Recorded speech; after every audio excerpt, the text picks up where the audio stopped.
Part 6. New Day. Chapter 18. Writer's Block.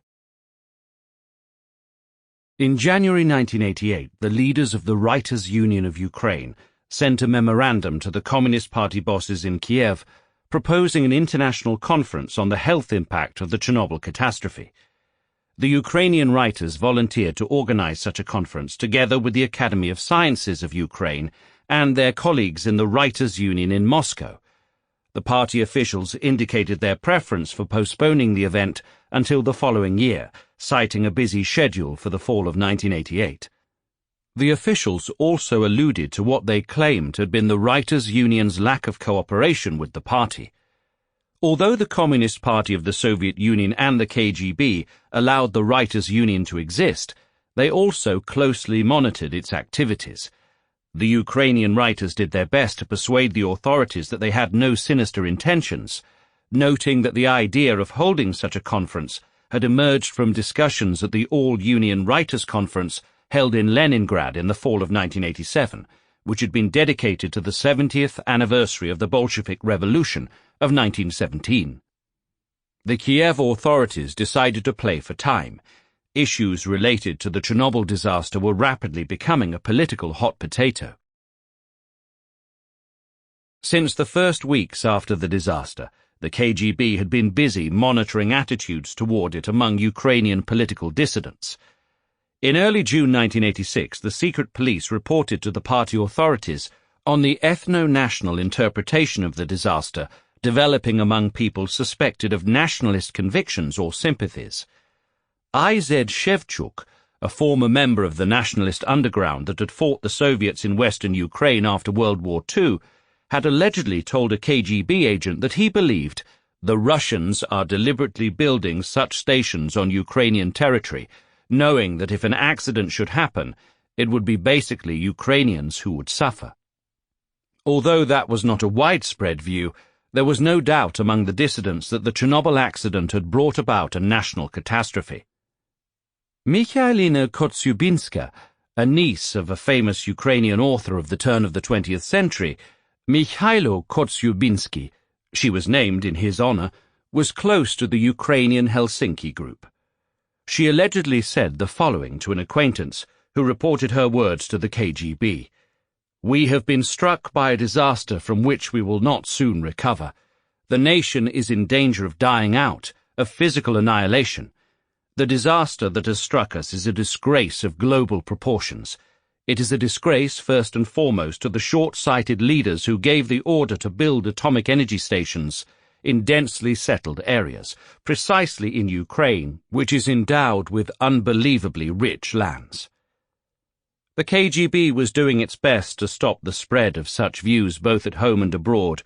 It was bad enough that they could influence Western public opinion, but they could also be transmitted back into the Soviet Union via broadcasts of the Voice of America, Radio Liberty, and other Western radio outlets.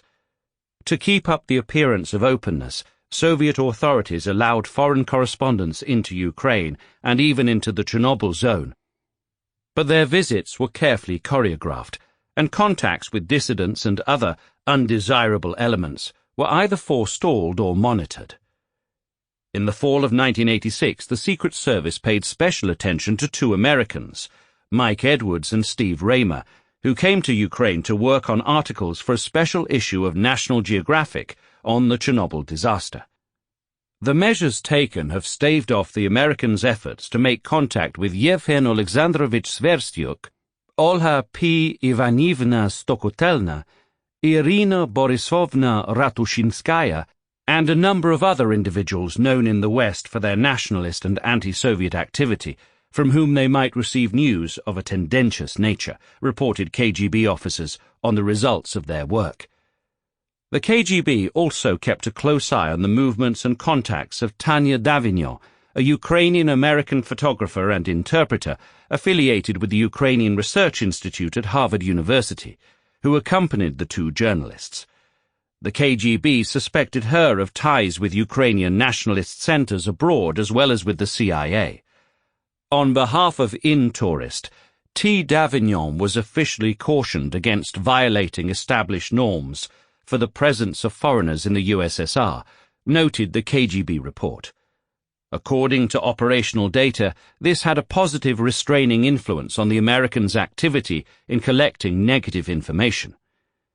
Many Ukrainian dissidents, including Yevhen Sverstyuk, a member of the Ukrainian Cultural Club and one of the nationalists whom the KGB prevented from meeting with the National Geographic team, were writers, poets, and artists who had allies in the Ukrainian Writers' Union. The regime treated members of the union as valuable propaganda assets who could help indoctrinate and control the masses.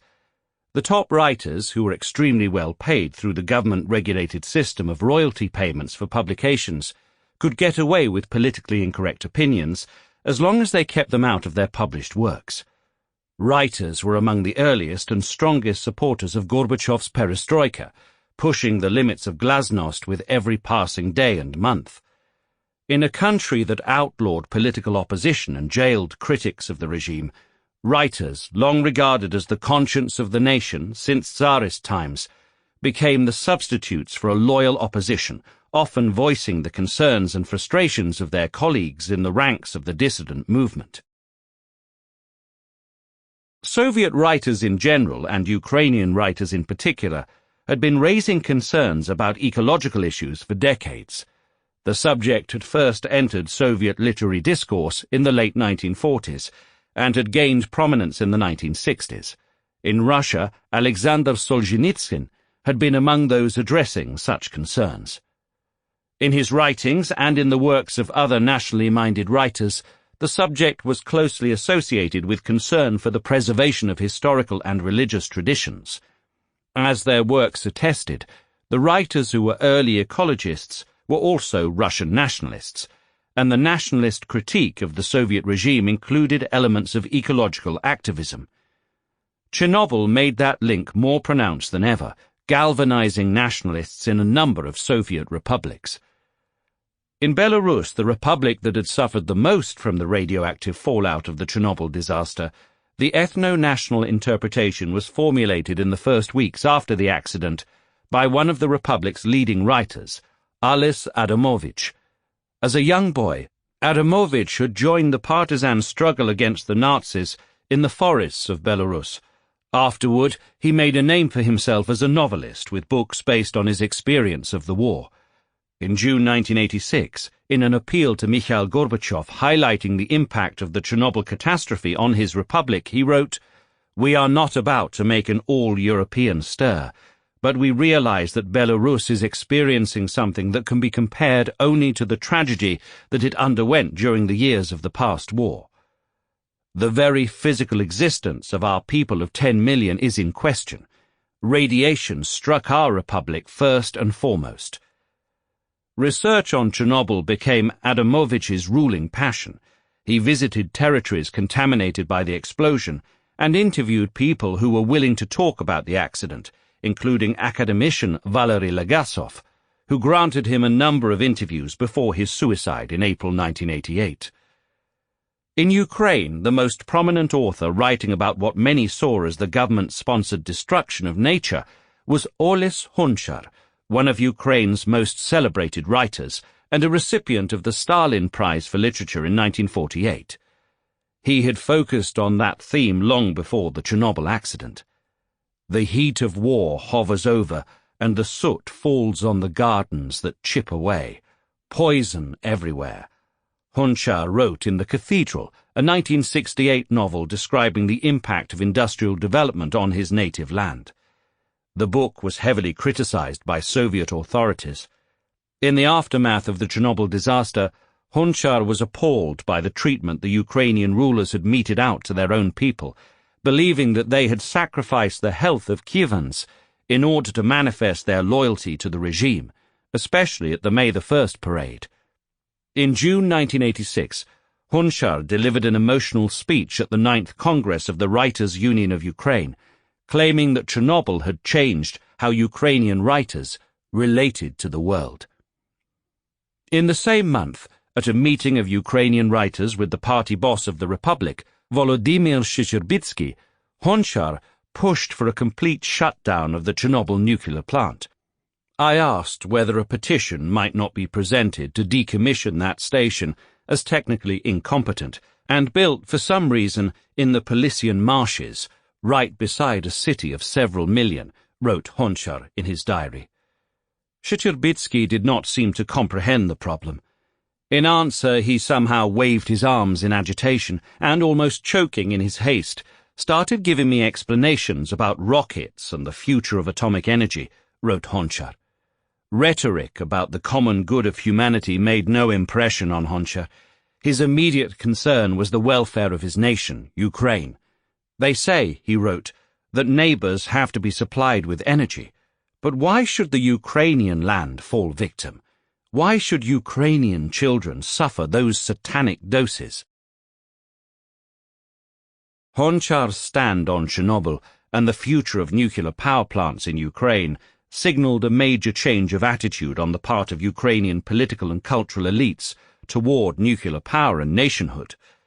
Back in the mid-1960s, Ukraine's communist leaders had rushed to jump on the nuclear bandwagon as an emblem of modernity. Their republic had finally joined the exclusive nuclear club. Writers were prepared to overlook the fact that modernity was coming to Ukraine in the garb of the Russian language and culture, undermining the cultural foundations of their imagined modern nation. As construction of the Chernobyl plant began, a Russian-speaking enclave took shape in the heart of the Ukrainian Polisia region. Like most Ukrainian cities in the 20th century, Pripyat was taking in Ukrainian-speaking peasants from the countryside and turning them into Russian-speaking urbanites who would gravitate toward Russian culture. Ukrainian intellectuals faced a Hobson's choice. Unless their nation embraced modernity, it would have no future, but embracing it meant abandoning their national distinctiveness. Ukrainian writers decided to claim the Chernobyl power plant for their republic, without inquiring too closely into the language and culture of the people running it, as they had done earlier with the Soviet industrial giants of the interwar period, from the metallurgical enterprises of the Donbass to the machine-building factories in Kharkiv and Dnipropetrovsk, all in eastern Ukraine. In their writings they pretended that those in charge were Ukrainians who spoke Ukrainian. The first to claim the Chernobyl nuclear plant for the Ukrainian nation and culture was the 65-year-old patriarch of Ukrainian playwrights and screenwriters, Oleksandr Levada. He was the foster father of the free-thinking sociologist Yuri Levada, who would go on to establish the Levada Center for the Study of Russian Public Opinion in Moscow. In the spring of 1974, 2 years before the launch of the first reactor at the Chernobyl nuclear plant, a leading Kiev theater staged Levada's play, Hello Pripyat, which deals with the construction of the plant. Levada sidestepped the issue of the de facto Russian cultural appropriation of the Ukrainian region. Almost all the characters in the play, even those coming to Pripyat from Moscow or other parts of Russia, are ethnic Ukrainians. The play's conflicts between modernity and tradition, industrialization and the environment, take place within Ukrainian society, which is by definition linguistically and culturally Ukrainian. This cultural idyll ignored the problem of Russification implicit in the modernizing projects that the authorities in the all-Union capital were planning and carrying out. Levada defined the main theme of his play as the relationship between progress and the environment. The play promotes nuclear energy as the cleanest source of electricity, asserting its compatibility with environmental protection. Any notion that nuclear power might pose a threat to people or the environment is dismissed. Those expressing such concerns in the play are negative characters, either wartime collaborators with the Nazis who were still hostile to the Soviet state or backward-looking peasant women. Ironically, one such character all but predicts the creation of the exclusion zone and the resettlement of its inhabitants. For people are saying, one to another, you know, that when that station starts working, in 24 hours they'll take us all 50 versts, 33 miles, away, because some kind of atoms will start flying and butting heads like rams, and there'll be no place for people here. All such concerns are dismissed by the positive characters as alarmist and unfounded. Academician Matsurenko, one of the Ukrainian scientists, points to nuclear energy as an alternative to the destruction of nature caused by traditional industries, lauding the Chernobyl station as a model for the future. Nuclear power is hailed as a solution to the concerns about the ecological impact of industrial development raised in Honchar's cathedral. Only after the explosion would people discover early warnings of the catastrophe, in the words of Levada's negative characters.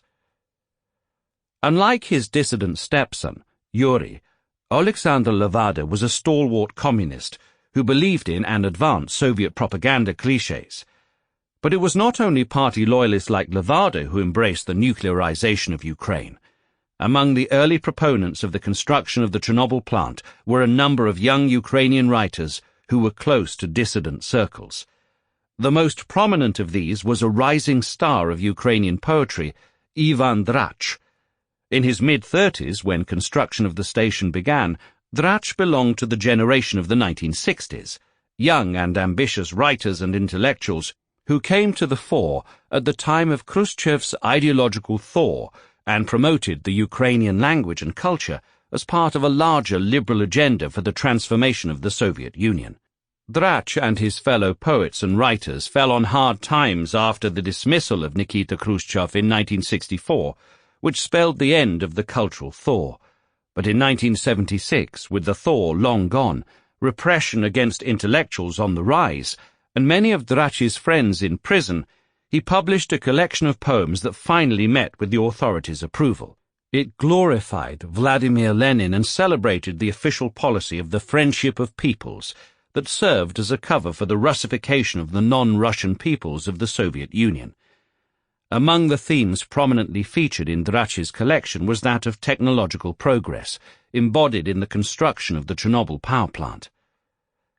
In a poem titled The Legend of Polisia, the river Pripyat, personified as a Ukrainian girl, marries a newcomer to the area called Atom.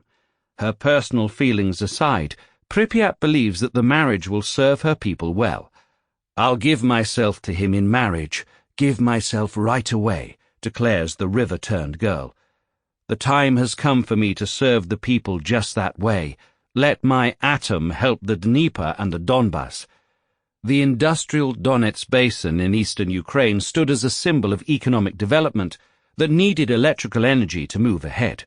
For his short book of poetry, Drach was awarded the Shevchenko Prize in Literature, the highest Ukrainian award of its kind. A few years later, Drach would receive the State Prize, one of the highest all-union awards, for his subsequent work. There is no indication that Drach did not believe in the positive power of nuclear energy when he wrote the verses that helped improve his standing with the authorities, but there is ample evidence that he regretted his enthusiasm for nuclear power and the nationalization of the atom following the accident.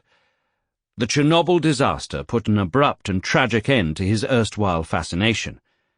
In May 1986, his son, Maxim Drach, a student of medicine at the time of the accident, was sent along with classmates to the exclusion zone in order to establish medical control over the area and check the traffic moving in and out of the zone for radioactivity.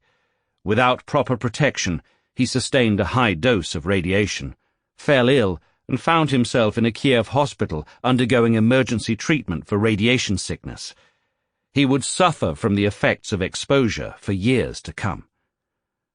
Drach now returned to the theme of Chernobyl and nuclear power with a different set of feelings and images. For him, what had happened to Ukraine was a nuclear apocalypse. The image of the local beauty that had personified the Pripyat River in his earlier work gave way to the image of the Virgin Mary, in the Ukrainian tradition the Mother of God, in a poetic novel titled The Madonna of Chernobyl. That fiery cross, and on it and in it, my son is burning in a circle of fire, says the Mother of God in one passage. For atomic nails have been driven into his hands, for his lips are burning with hellish pain. With regard to his own and his generation's earlier belief in the power of nuclear energy to bring about a beneficent transformation of the world, Drach wrote, "The salt of recognition is the fruit of repentance." And repent he did. Drach's new view of Chernobyl appeared in print in early 1988. In the next 2 years, he would become one of the leaders of Ruch, or movement, a grassroots organization that would propel Ukraine into a democratic revolution. That revolution would help lead to the disintegration of the Soviet Union and the creation of an independent Ukrainian state. Chernobyl roused our souls, showing us in real terms that we were on the edge of a precipice, an abyss, and that all our cultural efforts were a vanity of vanities, a waste of effort, a rose under a bulldozer, wrote Drach later, recalling the role that the Chernobyl disaster had played in the awakening of Ukrainian society. The turning point in the writers' efforts to break into the public sphere with their concerns about the harmful effects of the Chernobyl disaster on public health and the environment came in June 1988. That month, Mikhail Gorbachev convened a major party forum, the 19th Communist Party Conference, which adopted a program of political reform, opening the door to the first relatively free Soviet elections since the Russian Revolution of 1917. The elections would take place in the following year, but the scope of glasnost, or openness, was expanded right away, focusing public attention on the consequences of the Chernobyl accident and the question of the responsibility of senior party authorities for what had happened during and after the explosion.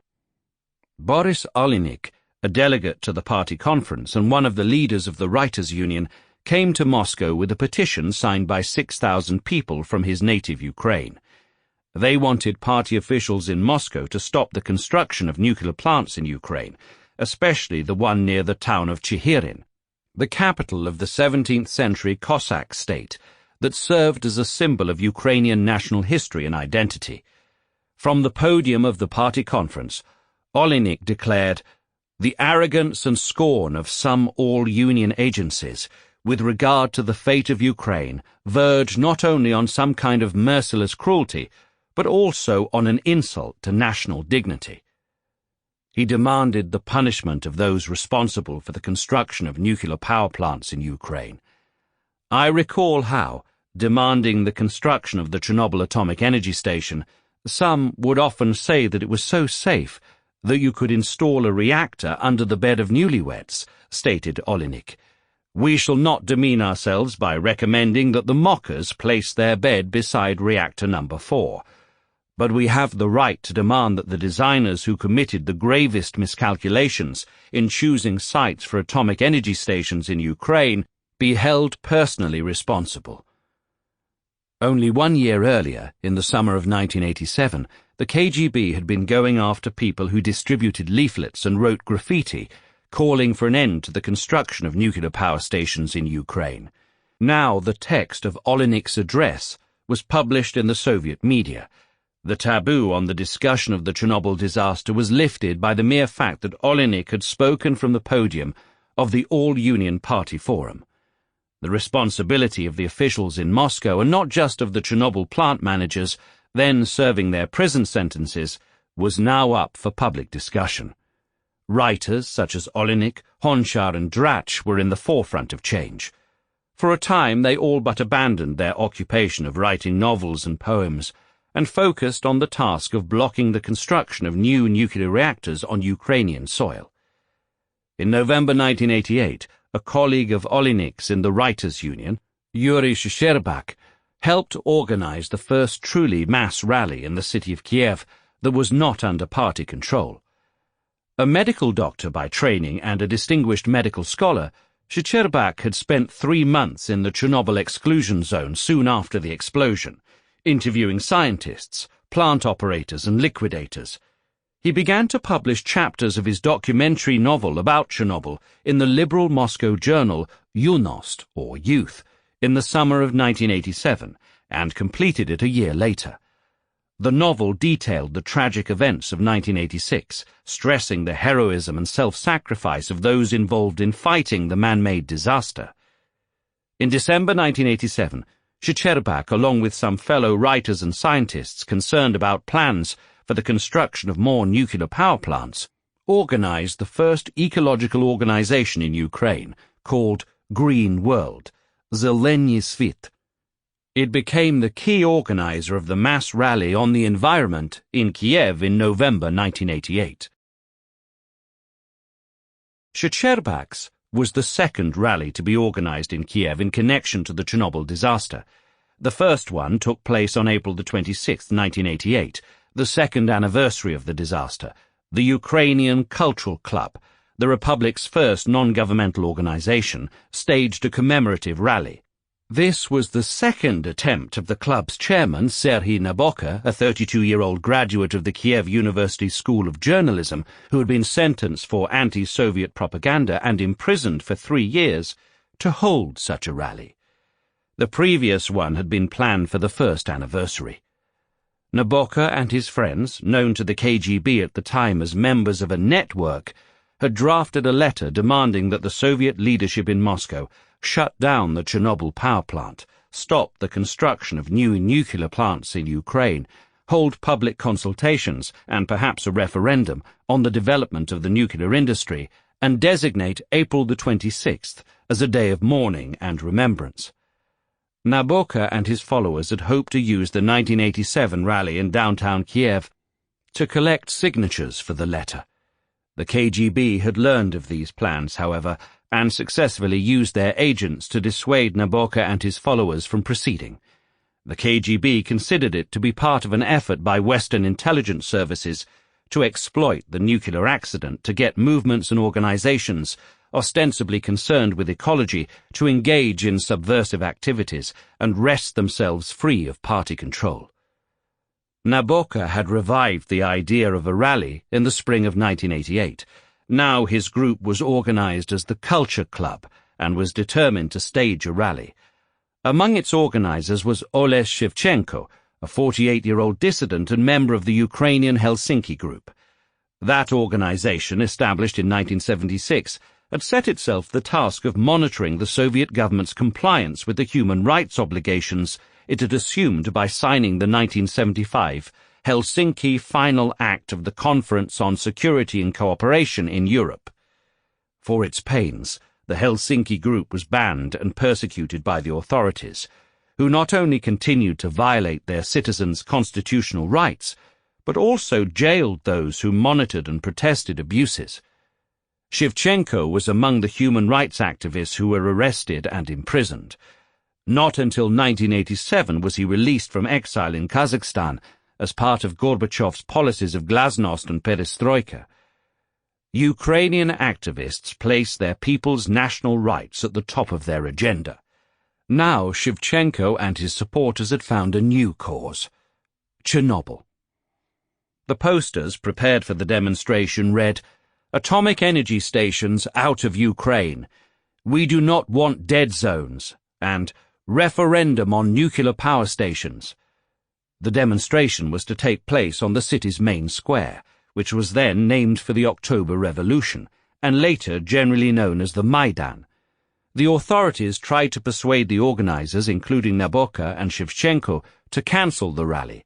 When they failed, they asked party leaders to mobilize police officers and members of citizens' patrols, created by the police, to disperse the demonstration by force. In the days leading up to the Chernobyl anniversary, Kiev's authorities began repair work on the pavement in part of the square, surrounded the rest with a construction fence, and brought students to the area to practice marching for the upcoming May the 1st parade. When members of the Ukrainian Cultural Club appeared on the square, the police and KGB agents attacked the participants, as well as some passers-by and onlookers, and forcibly packed them into buses, about 50 people in all. They were taken to a nearby police station and strip-searched. Shevchenko was arrested for carrying a sign and shoved into a bus as he tried to cite an article of the Ukrainian constitution to the police. Citizens of the Ukrainian SSR have the right to freedom of speech and demonstration. He would spend 15 days in prison for alleged hooliganism. An estimated 10,000 people gathered in the city centre for the demonstration on November the 13th, 1988. The authorities, who had suppressed the first Chernobyl rally only a few months earlier, now backed down and gave their formal consent for the gathering. For Yuri Shcherbak, his green world, and everyone else concerned about ecology and the impact of Chernobyl, this was their first chance to appear in public before a crowd of thousands. Shcherbak was among the first to speak. he attacked the atmosphere of secrecy surrounding the long-term impact of radiation on public health, and suggested the creation of a commission to study the effects of the disaster, as well as the establishment of public control over the Ministry of Health and its activities. He also called for the erection of a monument to the victims of Chernobyl, a special day, April the 26th, dedicated to their memory, and a public referendum on the further construction and continuing use of nuclear power stations in the Republic. The party authorities had given permission for a mass rally on the condition that its program would be confined to ecological questions. By then, ecology was generally considered a legitimate subject for public discussion. After all, not only the population at large, but also the political and cultural elites were affected by the Chernobyl fallout. But it was difficult, if not impossible, to keep any public event within the limits of a purely ecological format, which was already political by definition. The Ukrainian writers decided to exploit that opening. Ivan Drach, then head of the Kiev Writers' Union, and his colleague Dmytro Pavlichko, a secretary of the Writers' Union of Ukraine, had been working since November 1, 1988, on the creation of a working group to launch a People's Movement of Ukraine. It was conceived as an umbrella organization for Ukrainian cultural groups that would perform a role similar to that of the Popular Fronts, then active in the Baltic republics of the USSR, which were pushing for the economic and political sovereignty of their homelands. According to KGB reports, Drach and Pavlichko were planning to use the rally to declare the creation of a Popular Movement of Ukraine. They failed to do so at this time because they could not control the list of speakers or the microphone, which were in the hands of government officials. Ultimately, they did form such a group, the one that would be called Ruch. The rally still became a turning point, however. Approximately 2.5 hours into the event, the microphone was suddenly seized by Ivan Makar, a physicist who had just been released from prison for his role in organizing political rallies in Lviv, the cultural center of western Ukraine. That city, which had been annexed to the Soviet Union on the basis of the Molotov-Ribbentrop Pact in 1939, had been a hotbed of Ukrainian mobilization at the time of perestroika. With Makar attending the Kiev rally, KGB officers managed to turn off the sound system, but Makar delivered his speech anyway, warning the attendees who could hear him that the central authorities were about to pass laws making it impossible for the republics to gain economic sovereignty. Makar called on Ukrainians to organize a popular front, like those in the Baltics, and fight together with the Baltic groups for sovereignty against the center. Although Makar's speech was not transmitted through the sound system, it had long-term consequences. The Kievan crowd demanded that the KGB switch on the sound system during Makar's speech, chanting the word "microphone," and this became the title of a documentary film about the ecological consequences of Chernobyl that was shot with the help of Yuri Chicherbak. It also became a battle cry for glasnost in Ukraine about the Chernobyl disaster and much else. Ukrainian writers formed a group to work on the creation of Ruch 10 days after the rally, on November the 23rd. Drach was elected chairman, and Honchar and Chicherbak also joined the group. A few weeks later, at a writers' forum, Drach declared that the need for Ruch had been dictated above all by the idea of Chernobyl. He continued, "The only alternative to those atomic stations is the People's Movement of Ukraine." Years later, Drach recalled that Chernobyl was the stimulus of all the democratic processes in Ukraine, Polish Solidarity the example, and the Writers' Union the cradle. The Ukrainian writers mobilized their supporters around the theme of Chernobyl and petitioned the highest authorities in Moscow to institute changes. In late 1988, Honchar, Olinik, and other prominent writers addressed themselves to the All-Union Party's Central Committee, pushing ahead with the agenda proposed at the November rally. They demanded the creation of a special commission to investigate the consequences of the Chernobyl disaster, bringing the activities of the Ministries of Energy and Health under public control, and conducting referenda on the construction of new power plants. The Ukrainian authorities sounded a retreat. Suppression alone was no longer an option. It must be admitted that for a long time, due attention was not paid to implementing measures for the protection of the environment, wrote the party boss of Ukraine, Volodymyr Chernobyl, to Moscow. He reminded his colleagues and bosses in the Soviet capital that the Ukrainian government had petitioned the center to stop construction of the Chihirin nuclear power plant. It had been one of the main demands of the November rally in Kiev. Chernobyl also argued against the construction of any other nuclear power plants in Ukraine. According to the data of the Academy of Sciences of the Ukrainian SSR, he wrote, as much as 90% of the territory of the Ukrainian SSR is characterized by complex geological and hydrological conditions, basically unfavorable to the building of atomic power stations. The tide had turned. Through his policy of glasnost, Gorbachev had encouraged local cultural elites to rebel against local party authorities in the name of perestroika.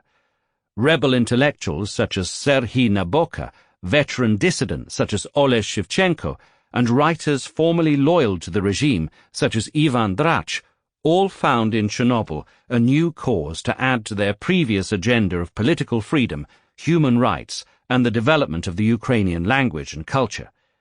Appeal to this new cause turned out to be more effective in mobilizing broad support for their agenda than anything they had promoted earlier.